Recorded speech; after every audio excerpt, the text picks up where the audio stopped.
इस तरीके का जो सवाल है 100% आएगा और आता भी है। तो आप इसको समझिए और देखिए जरा। देखिए सवाल इस तरीके से आपको दिया गया होगा, दिए गए विखंडन प्रक्रिया में उत्सर्जित ऊर्जा Q का मान ज्ञात कीजिए। 92 U 235 प्लस के 0 N1 गिब्स 54 XC 140 प्लस के 38 स्टार्सियम 94 प्लस का 2 0 N1 प्लस का Q, और ये इतना दिया जाता है सारा चीज़ें। देखिए देखने में सवाल तो बहुत भारी लगता है, लेकिन सवाल जो है इसका आंसर बहुत ही सिंपल होता है और लगाने का तरीका भी केवल जोड़ घटाना कक्षा 5 की तरह होता है। तो आप इसको अगर अच्छी तरीके से समझ लेंगे एक बार में तो आपसे कोई सा भी सवाल इस तरीके से आएगा वो आप लगा लोगे। चलिए देखते हैं जरा। देखिए ये सब आपके गिवन में दिया गया है, द्रव्यमान इनका सबका दिया गया है। तो द्रव्यमान देने के बाद में आंसर आप देखो कैसे हम लगाते हैं। सबसे पहले क्या होता है, जो ये पूरी रिएक्शन दी जाती है इनका जो है इन दोनों का द्रव्यमान का योगफल हो जाता है, फिर इतने ये सब दिए जाते हैं इनका सबका योगफल हो जाता है। इस बारे में से इसको सबको घटा देते हैं, जो आता है उसकी mu से गुणा करा देते हैं। mu दिया गया इसकी गुणा कराते हैं, जो भी दिया जाए चाहे 931 दिया जाए चाहे 932 दिया जाए उसकी उससे आंसर से गुणा करा देंगे, आपको क्लियर आंसर हो जाएगा। चलिए देखते हैं जरा। देखिए सबसे पहले क्या करेंगे, इधर वाली साइड का हम इसका द्रव्यमान दिया गया था कितना 235 प्लस 90 54 और इसका फिर 0 N1 का मान जो दिया गया था आपका 0 N1 का मान इतना दिया गया था। दोनों को कर देंगे पहले हम जोड़ देंगे। देखो इस वाले को हमने जोड़ा है, ये लिखा है प्लस का ब्रैकेट में करके, फिर माइनस किया जाएगा इस सबको, इन तीनों को, इसको जोड़ेंगे और 2 से गुणा करा के। देखिए 0 N1 का मान इतना था, यहाँ पर 2 है तो 2 से गुणा करा के फिर जोड़ेंगे। देखिए यहाँ मैंने लिखा है पहले इसका मान दिया है ये, फिर इसका मान दिया गया ये, और बाद में 2 N1 था तो 2 से गुणा करा के इसका मान लिख दिया जो दिया गया था, और प्लस Q गुणा कराएंगे 932 से तब प्लस Q निकलेगा, वो भी नहीं, केवल हमें इतने से मतलब है। अभी इनको सबको हमने क्या कर दिया, देखो जोड़ा, इन दोनों को जोड़ेंगे तब आपका इन दोनों को जोड़ा है तो देखो इतना आया, माइनस लगा दिया ये, फिर इसको और इसको जोड़ा, पहले 2 से गुणा कराई जो आया, फिर इन तीनों को हमने जोड़ दिया तो आपका इतना आ गया। इतना आने के बाद में फिर क्या कर देंगे हम, इस वाले से इसको घटा देंगे। जब घटाया है तो आपका इतना आंसर आया।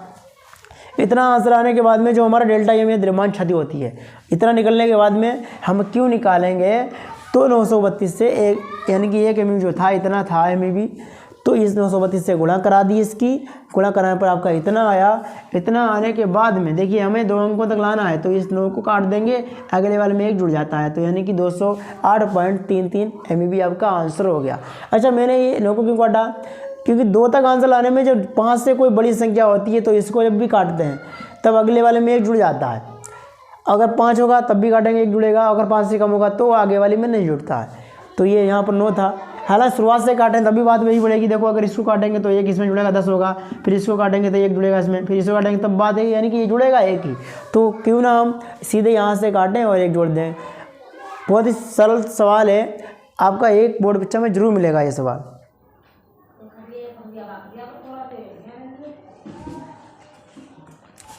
एक डेरिवेशन आपका बहुत ही इंपॉर्टेंट है जो कि बोर्ड परीक्षा में आने वाला है, इसलिए आप जब भी पेपर देने आज जा रहे हैं तो इसको जरूर देखते जाइएगा।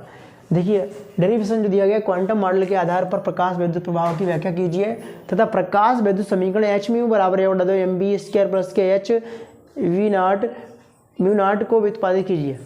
तो देखिए सबसे पहले हमें प्रकाश विद्युत प्रभाव की व्याख्या करनी है। तो प्रकाश विद्युत प्रभाव क्या होता है, देखिए जब किसी धातु पर उच्च आवृत्ति का प्रकाश डाला जाता है तो उसकी सतह से इलेक्ट्रॉन उत्सर्जित होते हैं। इन इलेक्ट्रॉनों को प्रकाश इलेक्ट्रॉन तथा इस घटना को प्रकाश विद्युत प्रभाव कहते हैं।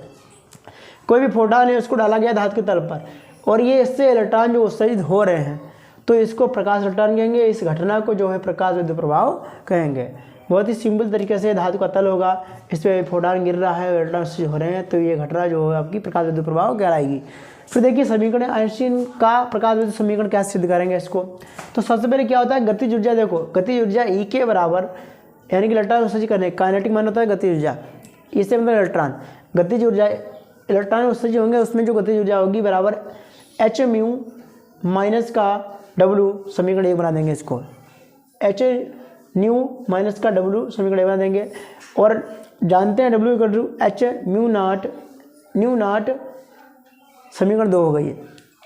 W बराबर h न्यू नॉट समीकरण 2, समीकरण 2 का मान समीकरण 1 में रखने पर, देखिए समीकरण 2 का मान समीकरण 1 में रखेंगे, W का मान उठा के इसमें रख दिया हमने, ये W का मान जो यहाँ पर रख देंगे तो ये आ जाएगा E के equal to h nu minus का h न्यू नॉट, W का मान यहाँ उठा के रख दिया।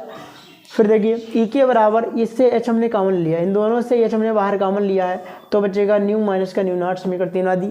यदि उत्सर्जित इलेक्ट्रॉन का अधिकतम वेग बी मैक्सिमम है तो ई के इक्वल टू बड़ा दो एम बी मैक्सिमम स्क्वायर, पहले क्या था इतना था, अब अगर अधिकतम है तो ई के इक्वल टू बड़ा दो एम बी मैक्सिमम स्क्वायर हो गया, समीकरण 4 आदि। समीकरण 3 और 4 को क्या कर देंगे, बराबर कर देंगे, दोनों को बराबर कर देंगे, तो देखिए ये बराबर ये हो जाएगा पूरा, तो ये बराबर ये हो गया, ए बड़ा दो M B maximum square equal to S के अंदर हमने गुणा करा दी।